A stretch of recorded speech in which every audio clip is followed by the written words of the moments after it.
hari ikintu kijanye na budget programme. Iyo ni recommandation ya mbere. Budget programme kwiba effectif kuva hejuru gushika hari la base.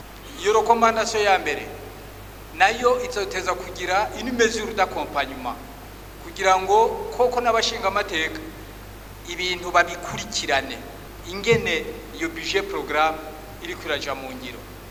Iyo ni mesure d'accompagnement bazongerako. Icya kabiri twavuze havuzwe ikintu cyama organigramme mu ministère kuko mwavuze ko n'ubundi usanga ibibazo ari bimwe ama organigramme nayo bafise. Ikindi twongeye ko ni manuel de procédure. Manuel de procédure ni yerekana ikibazo cy'amagiha nuko abakozi batamenyekana au juste hama hari abakozi fictif ukibazo n'abakozi fictif bo ntibahera bazuka bigenda gute. Donc habe manuel de procédure mugabo nayo yerekana ibihagaze kuri organigramme. Aha rero bamwe hari abashaka kuvuga ati babyumvisa jo bati dusha dutanga imihoho. Ikindi ni ikintu kijanye na digitalisation, ico ni ngombwa. Hanyuma digitalisation ikacikwegana na kimwe twise une centrale nationale de données kugira ngo ya madone menshi mwariko muravuga ashobore kwirotuvamo.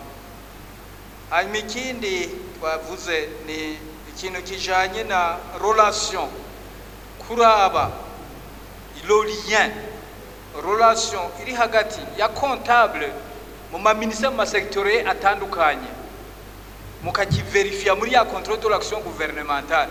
Iyo relation hagati ya comptable arungi kwa ma sectoriel n'ubushikiranganje bujejwe ubutunzi hamwe n'umukontable wa ministère concerné mushobora kuharaba neza mukayiga mukabona hamwe mukahabonera inyishu ikaciba un exercice boshira mu ngiro.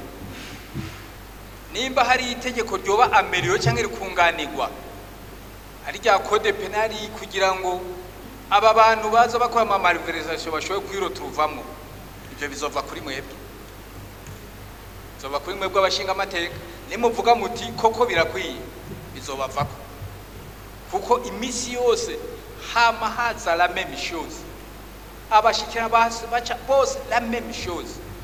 Des recommandations na wacha kubwira ati erega murambo uburyo bwo kubikora. Ibi rero iza budget programme byinshi bizokosoka bien sûr d'emblée kanya gati bikunda ko ni processus ndende kuko hazoba hajanye nayo mwame muvuga ibintu by'ama renforcement de capacité kugira ngo bamwe n'abandi mu ministère atandukanye amasektoriel atandukanye amarafa de capacité na budget programme twese dushoboye kuyumva kumwe. Hanyuma icyanyuma ni augmentation du budget de la Cour des comptes. Izi ni recommandation zihabwa leta zotuma ibintu bihinduka mu bintu bijanye na contrôle de l'action gouvernementale. Kuko muri contrôle de l'action gouvernementale ibyo tumaze imisi dukora abashikiranganje baraza hano bakaza kwiranda konte y'ibintu kino marche pas mugabo ntibatugira ingene ibintu bagiye kubikosora. Mwarumvise herutse hano yatubwiye ati turabyumvise tugiye gukosora mugandi batubwiye ingene bagiye gukosora. Niyo mpamvu twebwe nk'abari mu nama nshinga amateka tujya tubabwira tuti ngibi byo gukosora ntimugende muza kuraba handi ngaha aho kubanza gukosora. Iki rero cha budget programme ibi byose tudadaguye hano ni ibintu nkora mutima ku gihugu. Ubu duhaye la Cour des comptes tuyihaye ibikoresho aho bagiye kuza bakora kugira ngo bakore ibyo uko nabonye turabatuma gukora contrôle de l'action gouvernementale. En fait ni nka unité d'exécution aba bo muri Cour des comptes ni nka cellule d'exécution nka unité de gestion y'ibijanye na contrôle de l'action gouvernementale nibo basa nabo dutuma tugenda mu turabi natwe tuba turi hano kugira ngo tugende dutanga intumbero.